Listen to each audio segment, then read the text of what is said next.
Alright, so as promised, here's a video how to change the spring that is in the tension knob on your Andis or your Heiniger handy clipper.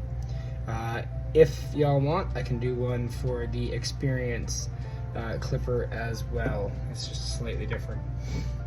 Super simple. There's a set screw in here.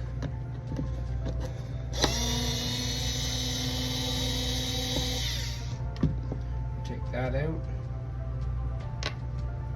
And we'll twist off our tension knob. And I use this little pick. I just reach in, grab the old one out,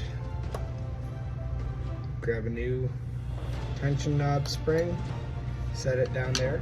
If I have a hard time lining it up, I'll even grab a small screwdriver like this, thread it on, and then just set the screwdriver in the middle of that shaft that set screw sits in, and it just helps center the spring. So we've got our spring centered, tension knob back on, crank it down good ways so that the distant screw, set screw, is in there. Now we will run it backwards once or twice just so we hear it seat down properly. There we go. You should probably change that out when you change the springs, just a heads up.